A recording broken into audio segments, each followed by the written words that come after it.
Hey Shangwang family, welcome back. Let's start our new chapter. Wing upset था, guilty था। जो उसने वांग जी के साथ किया था उसके चलते वो खुद से ही जैसे नफरत करने लगा था। पर वो इस सिचुएशन को समझने की कोशिश भी कर रहा था। जो हो चुका उसे तो वो बदल नहीं सकता था, पर वो इस सिचुएशन में वांग जी का साथ भी नहीं छोड़ना चाहता था। शायद यही रीजन था कि दिन भर मिसिंग रहने के बाद भी विंग नाइट में वांग जी के घर आया था। उसने वांग जी को अपने हाथ से खाना खिलाया, इवन उससे बातें की, और उसकी बातों में वांग जी को भी गिल्ट क्लियरली नजर आ रहा था। विंग ये जानता था कि उसने जो किया है वो गलती नहीं, गुनाह है, जिसकी सजा भी वो चाहता था। पर वांग जी ये सब नहीं चाहता था। वो टाइम देना चाहता था विंग को भी और खुद को भी। उसे वक्त चाहिए था सिचुएशन को अंडरस्टैंड करने के लिए, और विंग भी इस बात को समझता था, इसलिए वो वहाँ से निकल चुका था। नाइट में भी विंग जियांग मैंशन में नहीं गया। वही दूसरी तरफ जियांग मैंशन में सब विंग और वांग जी दोनों के लिए भी वरीड थे। यानली जो फिलहाल जिशुन के साथ जियांग मैंशन में ही रह रही थी। जियांग फैमिली ने, स्पेशली मैडम यू ने यानली को वही रोक लिया था, क्योंकि उन्हें पता चला था कि यानली प्रेग्नेंट है। और ऑब्वियसली विंग यानली की इतनी रिस्पेक्ट करता है, उसे अपनी शिजे की जगह पर देखता है, तो यानली की केयर करना मैडम यू का फर्ज था। साथ ही यानली का बिहेव भी बहुत काइंड और जेंटल था, तो कहीं ना कहीं यानली का बिहेव मैडम यू को इम्प्रेस कर चुका था, और वो यानली में अपनी बेटी ढूंढ रही थी। सारे जियांग्स विंग के लिए बहुत ज्यादा परेशान थे, क्योंकि मॉर्निंग से जब से वो बाहर गया है एक बार भी घर नहीं आया। नाइट में जब वो सब साथ में बैठे हुए थे तो उन्होंने वांग जी की सिचुएशन जानने के लिए लैंस को कॉल किया था, मतलब मैडम यू ने लैनी को कॉल किया था। लैनी ने मैडम यू को बताया कि वांग जी अब ठीक फील कर रहा है। साथ ही विंग लैंड मेंशन आया था, और वांग जी और उसमें जो भी बातें हुई वो भी लैनी ने जियांग्स को बता दी थी। साथ ही ये भी कि विंग सच में अपनी करतूत के लिए बहुत ज्यादा गिल्टी है। शायद उसे थोड़ा वक्त चाहिए, इसीलिए वो फिलहाल अकेला रह रहा है। लैनी की ये बात कहीं ना कहीं सही भी थी, क्योंकि ऑब्वियसली विंग एक इंट्रोवर्ट था, एक ऐसा पर्सन था जो अपनी लाइफ में गलतियां कम ही करता था। पर इस बार उसने सीधा क्राइम अटेम्प्ट किया था। किसी ओमेगा की डिग्निटी को हर्ट करना, उसकी मर्जी के खिलाफ उसे छूना, ये शायद किसी को जान से मार देने से भी ज्यादा वर्स्ट था। क्योंकि ऑब्वियसली आप किसी को जान से मार दोगे तो उसका खेल वही खत्म कर दोगे, उसकी सांसें छीन लोगे। पर रेप ये बहुत कॉम्प्लिकेटेड होता है, क्योंकि एक हंसते खेलते इंसान की आप पूरी जिंदगी डिस्ट्रॉय कर देते हो। बाद में वो इंसान रहता भी नहीं, बस एक बॉडी बन जाता है। एक ऐसी बॉडी जो जिंदा है पर बिल्कुल लाश के समान है, सांसें ले रहा है पर उसमें का सब कुछ मर चुका है। ये शायद सबसे बड़ा क्राइम है, और विंग को इस बात का रियलाइज था, इसीलिए वो इतना ज्यादा गिल्टी था। विंग पूरी रात जियांग मैंशन नहीं आया। नेक्स्ट डे मॉर्निंग विंग जो ब्रेकफास्ट के टाइम पे ही लैंड मैंशन पहुंच चुका था।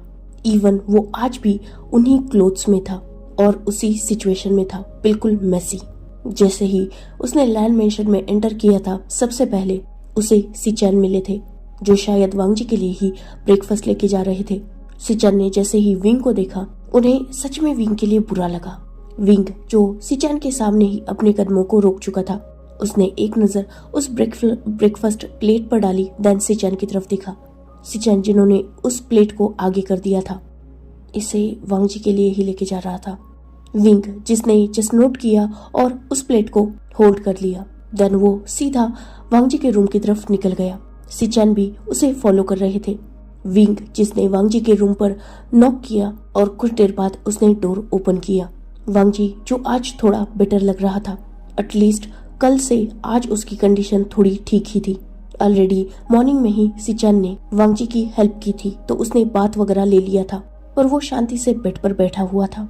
वांग जी ने एक नजर विंग की तरफ देखा, जो अभी अभी उसके रूम में एंटर कर चुका था, देन उसने अपनी नजर झुका ली। विंग जो वांग जी के सामने बैठ चुका था, विंग जिसने वांग जी से कुछ बात तो नहीं की, पर उसे अपने हाथ से ब्रेकफास्ट कराया। वांग जी ने भी विंग से कुछ बात नहीं की, बस चुपचाप उसने विंग से फीडिंग कर ली। देन विंग ने वांग जी को मेडिसिन भी दी, वांग जी ने वो भी शांति से खा ली। देन विंग वांग जी के पास गया उसने वांगजी के फोरहेड पर प्यार से किस किया और उसे सॉफ्टली हग किया। Feeling better?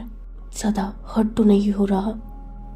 जैसे ही विंग की वार्मथ फिर से वांगजी ने फील की थी, उसके इतने सॉफ्ट वर्ड्स कहीं ना कहीं वांगजी को फिर से ट्रिगर कर चुके थे। नहीं कर पाया वो फिर से अपने टीयर्स को कंट्रोल, और वो रोने लगा।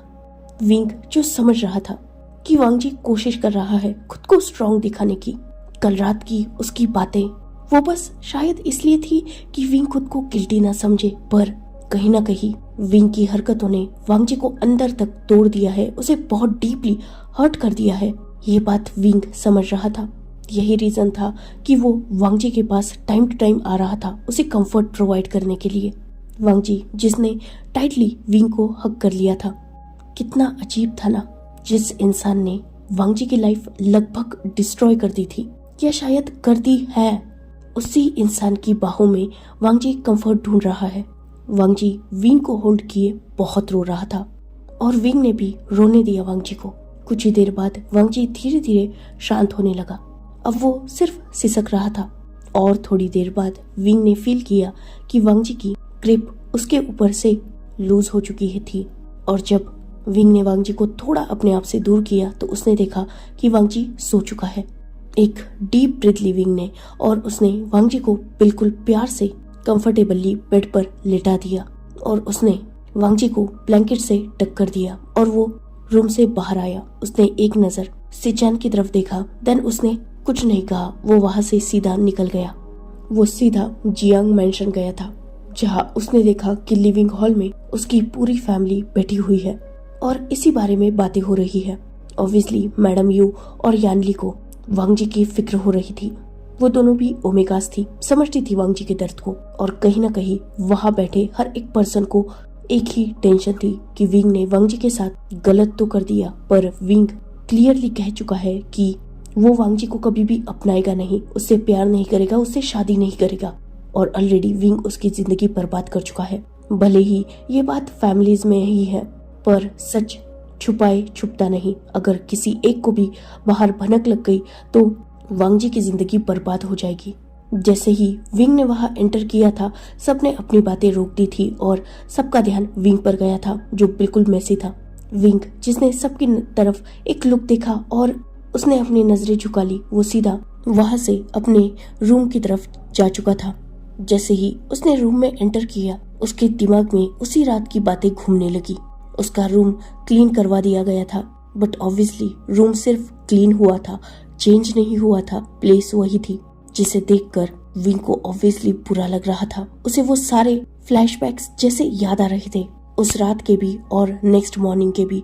कैसे विंग जिसकी बाहों में वांगजी रो रहा था, वो सब कुछ जैसे विंग को बेचैन कर रहा था। विंग उस रूम में एक पल भी नहीं रुका, उसने बस अपने क्लोथ्स लिए और वो सीधा दूसरे रूम में जा चुका था, क्योंकि उसे उस रूम की तरफ देखने की हिम्मत तक नहीं हो रही थी। उसे बार बार उस रूम में वांगजी नजर आ रहा था, जो उससे जैसे बेग कर रहा था कि प्रोफेसर छोड़ दो मुझे। भले ही उसे क्लियरली कुछ भी याद नहीं था, पर जैसे वो उस रूम को देखकर सब कुछ इमेजिन कर रहा था। तो विंग वहां रुका नहीं, उसने नेक्स्ट रूम में खुद को क्लीन किया, क्लोथ्स पहने और वो नीचे आ चुका था। अभी भी उसकी पूरी फैमिली वहां बैठी हुई थी। विंग जिसने एक डीप ब्रीथ ली और वो सबके सामने जाकर बैठ गया। कहीं ना कहीं उसकी आंखों में अभी भी गिल्ट था, वो किसी से भी नजरें मिला नहीं पा रहा था। उसने फिर भी बहुत हिम्मत से सबकी तरफ एक नजर देखा और अपनी बात स्टार्ट की। मैं वांगजी से वेडिंग करना चाहता हूँ, as soon as possible. Even हम आज ही वेडिंग की बात कर दें, उनके घर में जाएंगे। ये सुनकर सब शॉकिंगली विंग की तरफ देख रहे थे, क्योंकि विंग 2 दिन पहले ही सबको क्लियर कर चुका था कि वो वेडिंग नहीं करेगा और अब वो वेडिंग करने के लिए रेडी है। बट ऑब्वियसली तब की सिचुएशन कुछ और थी और आज की सिचुएशन कुछ और थी। विंग ने गलती की थी, इवन उसने गुनाह किया था और उसकी रिस्पॉन्सिबिलिटी लेना विंग की जिम्मेदारी थी, और वो एग्जैक्टली वही कर रहा था। वो उस नाइट के लिए रिस्पॉन्सिबल हो रहा था, वो वांगजी को एक्सेप्ट करने के लिए रेडी हो चुका था। बहुत सोचा था उसने।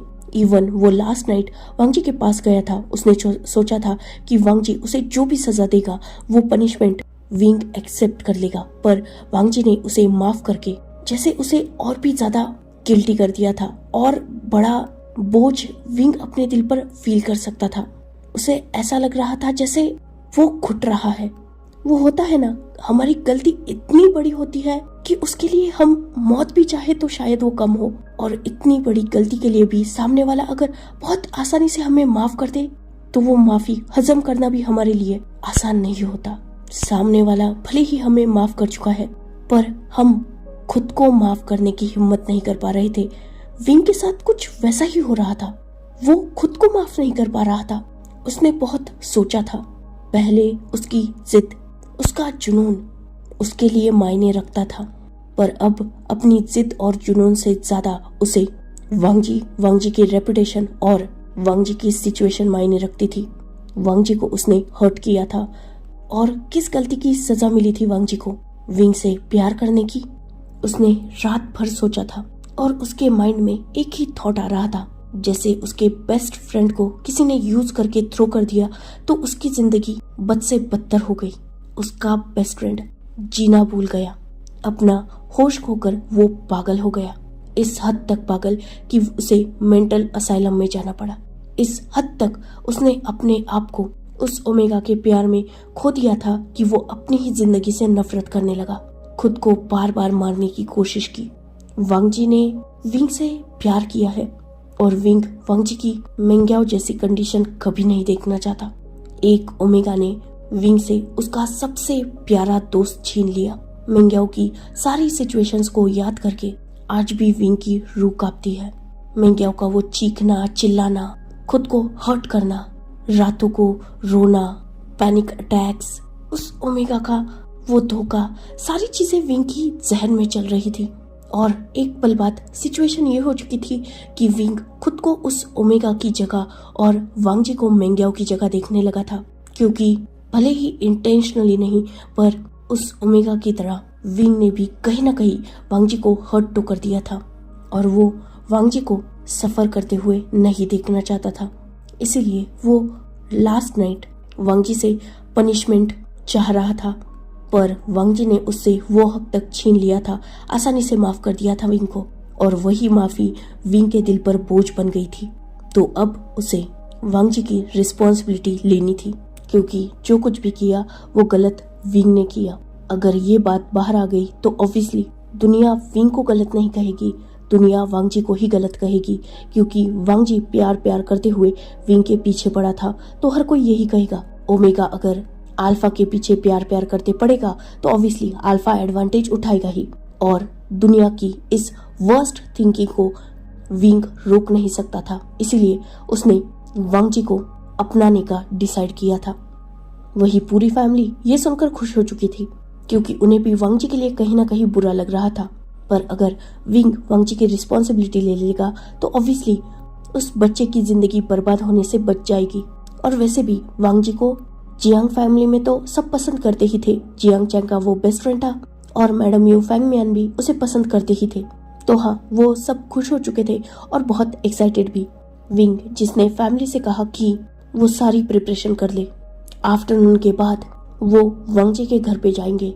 और हाँ, फिलहाल वांग जी को इस बारे में कुछ भी बताने की जरूरत नहीं है, क्योंकि विंग नहीं चाहता था कि वांग जी ओवर थिंक करे। सारी फैमिली मान गई और वो तुरंत ही प्रिपरेशन में लग चुके थे। वही विंग वहां से फिर से निकल चुका था। इवनिंग हो चुकी थी और Jiang Fang Miyan, madam you, यान ली, जिशुन, चैंग सब लैंड मेंशन के लिए निकल चुके थे। वही विंग जो ऑलरेडी बाहर था वो डायरेक्टली लैंड मेंशन में उनसे मिलने वाला था। कुछ ही देर बाद वो लैंड मेंशन पहुंचे। विंग अब तक वहां नहीं पहुंचा था। जो भी गिफ्ट्स वो साथ में लाए थे उन सारे गिफ्ट्स को लेकर वो लैंड मेंशन में एंटर कर चुके थे। ऑब्वियसली इवनिंग का टाइम था और फिलहाल फैमिली की कंडीशन सही नहीं थी, इसीलिए सिचान और कुरैन घर पे ही थे। अपने सामने पूरी जियांग फैमिली को देखकर कहीं ना कहीं वो शॉक भी हो चुके थे और कंफ्यूज भी, क्योंकि जियांग फैमिली ने उन लोगों को इन्फॉर्म नहीं किया था। गिफ्ट के साथ देखकर तो और भी ज्यादा लैंस कंफ्यूज थे। अभी वो सब अंदर आए ही थे कि पीछे से विंग ने एंटर किया। विंग जो फिलहाल वेली ड्रेस्ड अप था, क्योंकि ऑब्वियसली वो वेडिंग की बात करने आया था, तो वैसा ही मेसी तो आ नहीं सकता था। उसने जीन्स और ब्लैक शर्ट वेयर करके रखी थी, जिस पर एक लॉन्ग जैकेट था। और वो परफेक्टली मेंटेन था। उसके हेयर्स वगैरह सब सेटअप थे और सच में वो बहुत हैंडसम लग रहा था। विंग की आज टोटली अलग पर्सनैलिटी थी, क्योंकि आज वो यहाँ सिर्फ विंग बन के नहीं आया था, बल्कि अपनी रियल आइडेंटिटी युनदाओ के साथ आया था। ऑब्वियसली पूरी फैमिली को अब उसकी आइडेंटिटी पता होनी चाहिए, इंक्लूडिंग लैन फैमिली। वो उसी ऑरा के साथ अंदर आया था। आज विंग कोई नॉर्मल कॉलेज प्रोफेसर नहीं लग रहा था।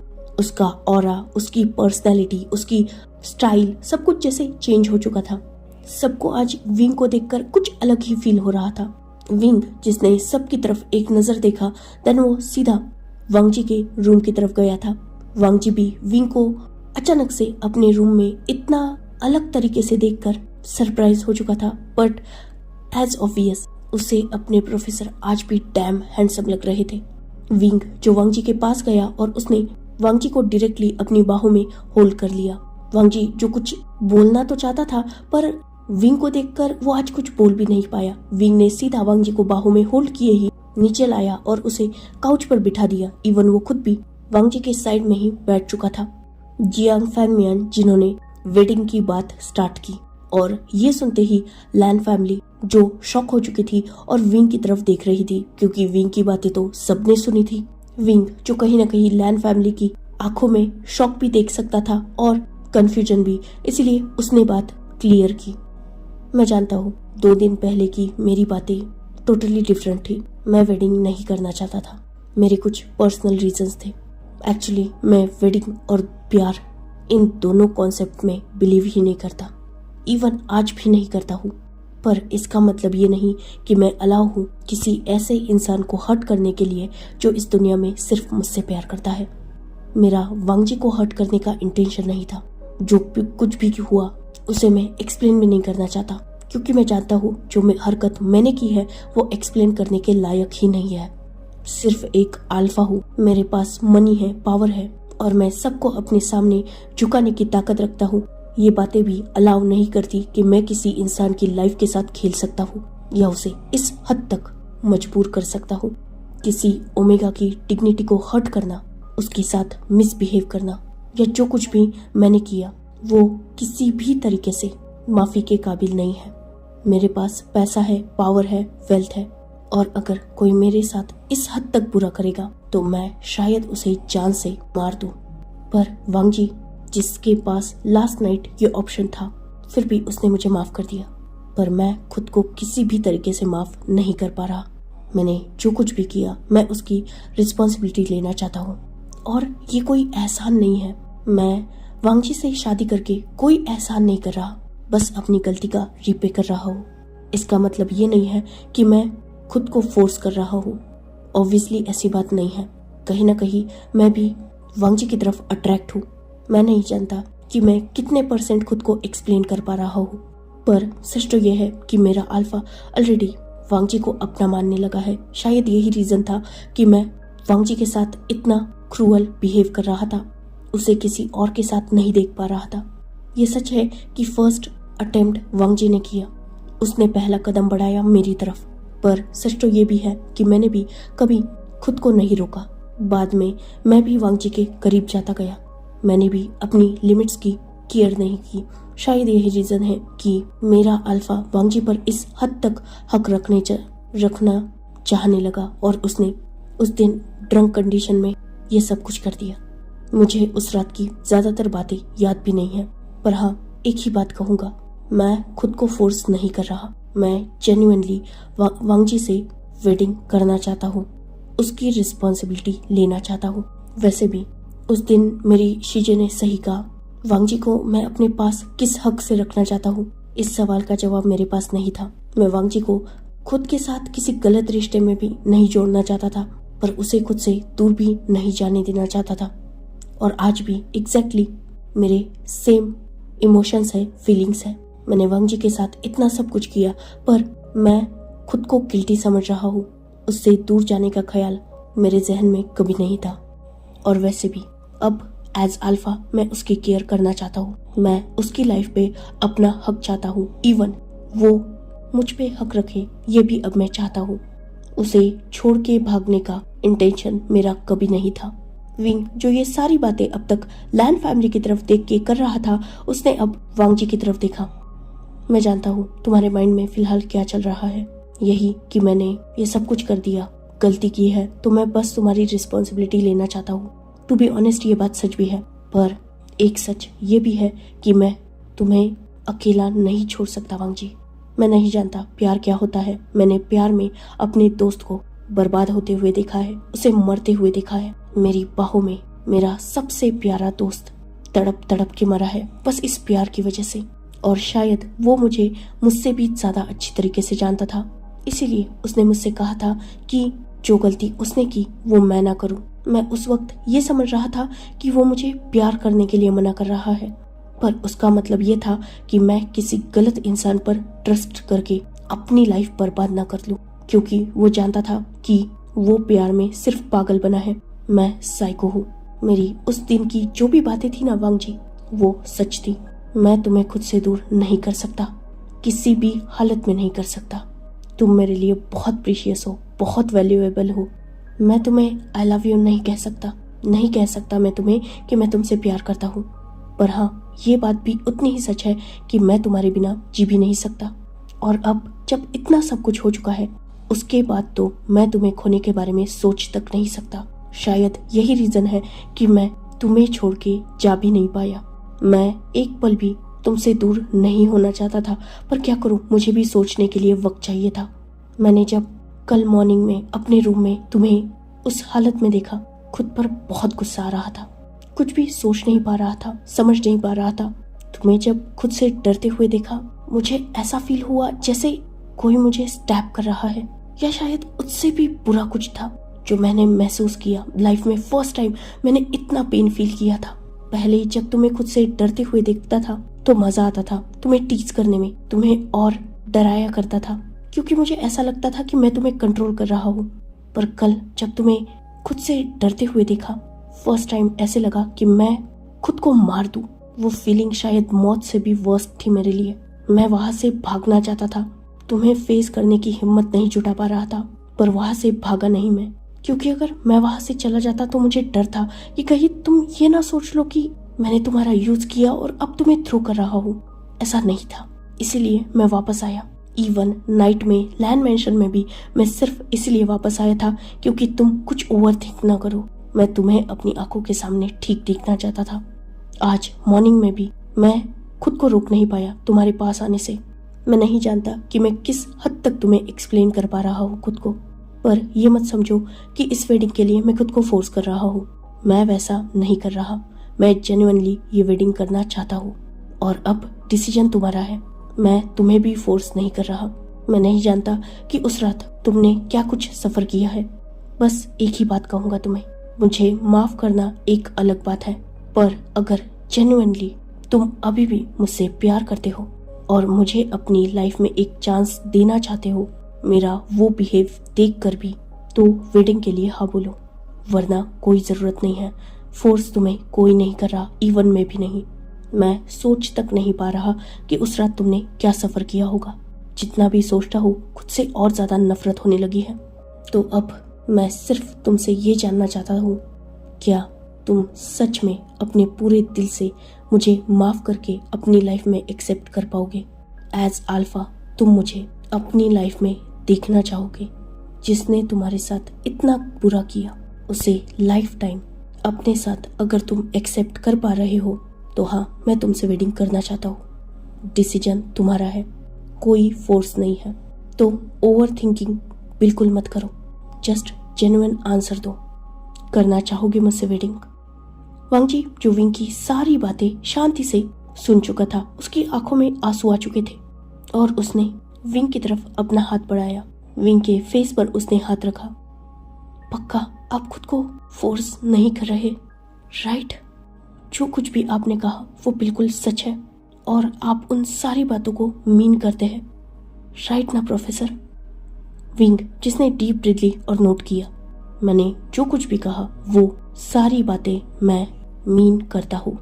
तुम मेरी लाइफ में इम्पोर्टेंट हो, इस बात को मैं एक्सेप्ट करता हूँ। इवन मैंने उस दिन भी किया था, मैंने उस दिन भी क्लियरली कहा था कि तुम मुझसे बिलोंग करते हो। और हाँ, ये बात सच है, तुम सच में मुझसे बिलोंग करते हो। तुम मेरा प्यार नहीं हो, पर हाँ मेरा जुनून जरूर हो, मेरा वो पागलपन जिसे मैं कभी भी अपने आप से दूर नहीं करना चाहता। यही रीजन है कि मैंने वेंचाओ को बर्बाद कर दिया, क्योंकि वो तुम्हारी तरफ नजर डाल रहा था जो मुझे पसंद नहीं आया। मैंने एक भी बात झूठ नहीं बोली।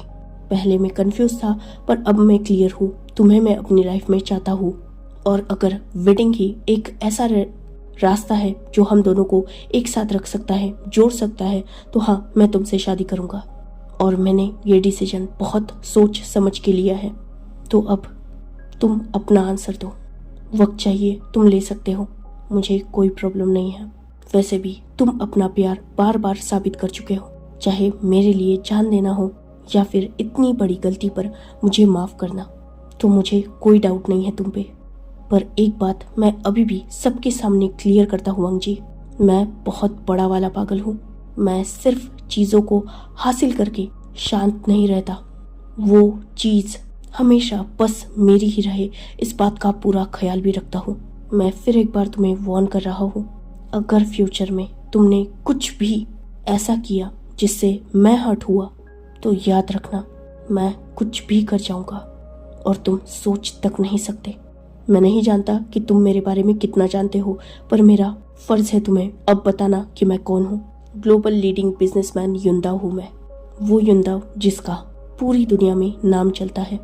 मैंने खुद को हमेशा हाइड रखा, क्योंकि मैं बस अपनी सक्सेस पर कंसंट्रेट करना चाहता था। दुनिया की भीड़ भाड़ मुझे पसंद नहीं है। अब तक मुझे देखकर तुम ये तो समझ ही चुके हो कि मैं इंट्रोवर्ट हूँ। मुझे अपने पास ज़्यादा लोग देखना बिल्कुल मंजूर नहीं होता। इसीलिए मैं दुनिया से ही नहीं बल्कि अपनी फैमिली से भी अपनी आइडेंटिटी हाइड करके रह रहा था। इवन मैं यही चाहूँगा कि आगे भी मेरी आइडेंटिटी हिडन ही रहे। तुम्हें पता होना ज़रूरी है कि जिससे तुम वेडिंग कर रहे हो वो एग्जैक्टली कौन है, इसीलिए तुम्हें बता रहा हूँ। चाहो तो अब युनदाओ की आइडेंटिटी से मेरी पूरी इंफॉर्मेशन निकालो, ठीक से मुझ पे रिसर्च करो, जैसे प्रोफेसर विंग पे की थी वैसे ही तुम्हें पता चल जाएगा कि मैं कैसा हूँ, कौन हूँ, क्या कर सकता हूँ। धमका नहीं रहा, पर फिर भी आज रिक्वेस्ट कर रहा हूँ, अगर वेडिंग के लिए हाँ बोलोगे तो उसी पल से तुम मेरे हो जाओगे। और मुझे अपनी लाइफ में धोखा और धोखेबाजों से सख्त नफरत है। झूठ मुझे बिल्कुल पसंद नहीं, और मैं अपनी चीज़ों को लेकर कुछ ज़्यादा ही पॉजिटिव हूँ। मुझे एंगर इशू है, गुस्सा अपना कंट्रोल नहीं कर पाता मैं। शायद यही रीज़न है कि मैंने अपनी लिमिट्स भी क्रॉस कर दी।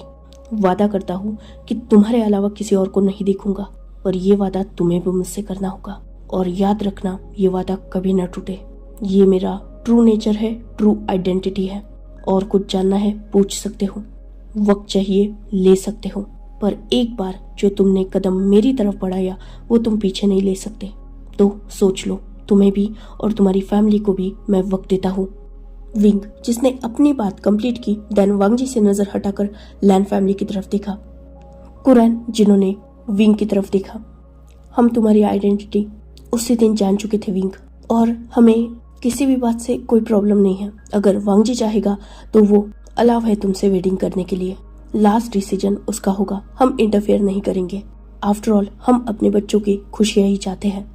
और हाँ, थैंक यू वेरी मच सब कुछ ठीक करने के लिए। विंग, जिसने नोट किया और कुरैन को रिप्लाई किया, I am really sorry. Impulsive होके मुझे इतना रेसलेस एक्ट नहीं करना चाहिए था। जो कुछ भी था वो मुझ में और वांग जी में था। उसकी सजा लैन फैमिली को देना गलत था। मुझे माफ कर दीजिए। मैं मेक श्योर करूंगा कि आगे से ऐसा एक्ट ना करूं। खुद को कंट्रोल करने की मैं पूरी कोशिश करूंगा। इस बात का ध्यान रखूंगा कि वांग जी, इवन आप लोग भी मेरी वजह से हर्ट ना हो। साथ ही मैंने जो वांग जी के साथ किया उसके लिए भी मुझे माफ कर दीजिए। मैं जानता हूँ एज पेरेंट्स मैं आपसे माफी एक्सपेक्ट नहीं कर सकता, पर फिर भी मुझे माफ कर दीजिए मेरी हर एक हरकत के लिए। कुरैन, जिन्होंने नोट किया, देन उन्होंने वांग जी की तरफ देखा। वांग जी, वक्त चाहिए या डिसीजन ले चुके हो? सबकी नज़र अब वांग जी की तरफ थी। वांग जी, जिसने एक डीप ब्रीथ ली और अपने फादर की तरफ देखा। मैं वेडिंग करना चाहता हूँ। ये सुनते ही सब हैप्पी हो चुके थे, इंक्लूडिंग विंग। उसने वांग जी की तरफ प्यार से देखा और उसे अपनी तरफ पुल कर लिया था। उसने वांगजी को साइड से ही हग किया और उसके फोरहेड पर किस किया। Thank you very much. Wangji जिसने नोट किया। सब हैप्पी हो चुके थे और एक दूसरे को स्वीट खिलाने ही वाले थे, तभी विंग ने रोक दिया। दोनों फैमिलीज विंग की तरफ कंफ्यूजिंगली देखने लगी। विंग जिसने अपनी बात कंटिन्यू की, वो भी सिचैन की तरफ देखते हुए, वैसे मेरा भाई आपसे बहुत प्यार करता है और वो मेरी तरह बिल्कुल नहीं है। मेरी तरह कॉम्प्लिकेटेड और कंफ्यूज नहीं है। वो अपनी फीलिंग्स को लेकर श्योर है और मैं जानता हूँ कि आप भी बच्चे तो है नहीं। अब तक उसकी हरकतें देखकर आपको भी समझ में आ ही चुका होगा। मैं एक ही बात कहूँगा, सच्चाई से भागना नहीं चाहिए इंसान को। ये हाइड एंड सीक का गेम मेरे ख्याल से अब इनफ हो चुका है। मैं ये भी जानता हूँ कि आपकी लाइफ में कोई अल्फा नहीं है। इवन मैं ये भी जानता हूँ कि आप चैंग को क्यों इग्नोर कर रहे हैं। सिचैन, मैंने प्यार नहीं किया, प्यार पर मुझे बिलीव नहीं है, पर एक बात मैं मानता हूँ, जिस इंसान को आप पसंद करते हैं, जिसके इर्द गिर्द आपको कंफर्टेबल फील होता है, जो इंसान आपको सिक्योरिटी प्रोवाइड कर सकता है, उसे एक्सेप्ट करना गलत भी नहीं है। चैंग भले ही आपसे छोटा है, पर जब वो आपके पास होता है तो एक स्ट्रॉन्ग अल्फा की तरह बिहेव करता है। उसकी एज मैटर नहीं करती। वो मेरा भाई है तो मैं जानता हूँ कि वो आपको प्रोटेक्ट कर सकता है, आपके लिए स्टैंड ले सकता है, क्योंकि ऑब्वियसली हम दोनों में सेम जीन्स है, सेम ब्लड है। तो मैं ये भी जानता हूँ कि वो पूरी तरीके से मेरी तरह नहीं है, पर कुछ ना कुछ मेरी परछाई उस पे भी है। वो भी मेरी तरह पॉजिटिव है, आपको लेकर प्रोटेक्टिव है। बेटर होगा कि आप भी उसे एक चांस दीजिए। सिर्फ एज और सोसाइटी की वजह से खुद की फीलिंग्स को हाइड करना मेरे ख्याल से गलत है, वरना अंजाम मेरी तरह होगा। आपके भाई से मैं बहुत ज़्यादा अट्रैक्टेड हूँ और मैंने उसी के चलते बहुत बड़ी गलती कर दी। लास्ट में यही चाहूँगा कि मेरा भाई ऐसा कोई कदम ना उठाए और मेरी की तरह लाइफ टाइम रिग्रेट ना करे। तो एज हिज बिग ब्रदर मैं रिक्वेस्ट करता हूँ आपसे, उसे एक्सेप्ट कर लीजिए। वो मेरी तरह नहीं है। आप दोनों का रिश्ता हम दोनों की तरह कॉम्प्लेक्स नहीं होगा, नॉर्मल चलेगा। इस बात का बिलीव है मुझे। रही बात उस इंटर्नशिप की, तो उसकी उसे ज़रूरत नहीं है। वो बस आपको इम्प्रेस करने के लिए आपके आगे पीछे घूम रहा है। बट जब आप उसे एक्सेप्ट कर लोगे तब वो भी मैच्योरली बिहेव करेगा और अपनी रिस्पॉन्सिबिलिटीज़ को एक्सेप्ट करेगा। या तो वो फादर के साथ मिलकर एजुकेशन फील्ड देखेगा, और अगर उसे उसमें इंटरेस्ट नहीं है तो वो मेरे साथ मिलकर बिजनेस करेगा। सो आपको इनसिक्योर रहने की ज़रूरत नहीं है। मैं जियांग चैंग से बहुत ज़्यादा प्यार करता हूँ। एज लिटिल ब्रदर वो मेरे लिए बहुत मायने रखता है और मेरे पास जो कुछ भी है वो उससे बिलोंग करता है। सो प्लीज़ आप भी सोच सकते हैं उसके बारे में, और मैं जानता हूँ कि अगर आप सोसाइटी को साइड में रखेंगे तो आप भी उससे प्यार करते हैं। Just accept it. बाकी आपकी मर्जी। वो आपसे बोल नहीं पा रहा क्योंकि वो डरता है आपको खोने से, पर उसकी फीलिंग्स को इग्नोर आप भी नहीं कर पा रहे। तो सोचिए इस रिश्ते के बारे में भी। विंग जिसने अपनी बात कंप्लीट की और चैंग की तरफ देखा। जो गलती मैंने की अपनी लाइफ में वो तुम मत करना। अपने ओमेगा को संभाल के रखना। गुस्से में आकर इम्पल्सिवनेस में कोई भी गलत डिसीजन मत लेना। तुम दोनों को बात करने की ज़रूरत है तो यहाँ से जा सकते हो, बाकी वेडिंग की बातें फैमिली देख लेगी। विंग जिसने चैंग को बात कंप्लीट करके एक अश्योरिंग नोट किया और चैंग ने भी जस्ट अपने ब्रदर की तरफ देखकर एक नोट किया था। देन वो उठ गया और उसने सिचैन की तरफ एक लुक देखा। सिचैन जो विंग के स्ट्रेट फॉरवर्ड बातों से कहीं ना कहीं एम्बेरस भी हो चुके थे और वो सोचने भी लगे थे। जब उन्होंने चैंग को अपने सामने से उठते हुए देखा तो वो भी चैंग के साथ ही उठ गए, क्योंकि उन्हें चैंग से बातें करनी थी। शायद रिश्ता क्लियर होना ही सही होता। यही सोचकर वो चैंग के साथ बाहर जा चुके थे और दोनों फैमिलीज आगे की बातें करने लगी थी, क्योंकि चैंग और सिचैन के रिश्ते से भी उन लोगों को कोई प्रॉब्लम नहीं थी।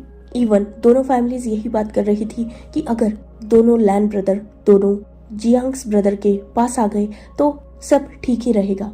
वांगजी और सिचैन दोनों को भी यू और फेंग मियान पसंद करते थे। वही दूसरी तरफ जियांग चैंग को लैन फैमिली पसंद करती थी, इसलिए तो पहले भी वांगजी का रिश्ता जियांग चैंग के साथ करने के लिए वो मान गए थे, पर सब कुछ मिस हो गया तो ठीक था। विंग उनके लिए थोड़ा कॉम्प्लिकेटेड था। एक तो विंग पहले भी वेडिंग से भाग चुका था और विंग को कोई भी पर्सनली जानता नहीं था। साथ ही वांग जी के साथ उसका जो बिहेव था उसे देखकर भी वो ऐसा नहीं था कि विंग से नफरत करते थे, पर हाँ उन्हें कहीं ना कहीं डर था, क्योंकि विंग की बातें बहुत अजीबोगरीब थी। वो बहुत कॉम्प्लिकेटेड पर्सनैलिटी था, पर आज की कहीं ना कहीं विंग की सारी बातें सुनकर वो श्योर हो चुके थे। फैमिलीज जो ऐसे ही बातों में लग चुकी थी। चैंग और सिचन का भले ही फिलहाल रिश्ता कंफर्म नहीं था, पर विंग और वांग जी का तो कंफर्म हो चुका था ना, तो वेडिंग डेट और बाकी चीजों के बारे में उनकी कन्वर्सेशन चल रही थी। वही विंग और वांग जी बस वहां बैठे हुए थे। यानली और जिशुन भी फैमिली के कन्वर्सेशन में इंक्लूड थे, क्योंकि वो भी विंग की फैमिली ही थी और उन्हें भी इक्वली रिस्पेक्ट मिल रही थी, लैन फैमिली से भी और जियांग फैमिली से भी। ये देखकर उन्हें भी अच्छा लग रहा था। जिशुन ने जब वांग जी और विंग को बिल्कुल शांत बैठे देखा तो उसे लगा कि उन दोनों में कन्वर्सेशन होनी चाहिए कुछ, इसीलिए उसने पूरी फैमिली के सामने ही उन दोनों से कहा कि वो दोनों यहाँ से जा सकते हैं। वेडिंग की बातें चल रही है तो वो यहाँ क्या ही करेंगे, डेट फिक्स हो जाएगी तो फैमिली से उन्हें पता चल ही जाएगा। वैसे भी वो यहाँ फिलहाल बोर ही हो रहे हैं। ये सुनकर विंग ने नोट किया और उसने वांग जी की तरफ देखा। वांग जी जो विंग की तरफ देखकर अश्योरिंग नोट कर चुका था, क्योंकि उसे भी यहाँ बोर ही हो रहा था। हाँ मतलब वो एक्साइटेड था खुद की वेडिंग की बातें सुनकर, पर ऑब्वियसली वो बातें बड़ों की थी, वो क्या ही कर लेता यहाँ। विंग जो उठ चुका था और वो वांग जी को उठाने ही वाला था, तभी वांग जी ने उसे रोक दिया। उसका वांग जी ने जस्ट हाथ पकड़ा और वो खुद खड़ा हो गया और वो विंग के साथ चलने लगा। विंग जो वांग जी को चलने नहीं देना चाहता था, क्योंकि उसे लग रहा था कि उसने वांग जी को ज्यादा हर्ट कर दिया है, पर वांग जी ने मना कर दिया, ये बोल के कि अब वो ठीक है। विंग ने भी नोट किया और वो वहां से साइड में जा चुके थे। So enough for today. Let's take a break. Next chapter in next video. If you like my explanation, like, comment and subscribe my channel. Hopefully you all are enjoying the fan fiction. Goodbye, take care, enjoy your beautiful life.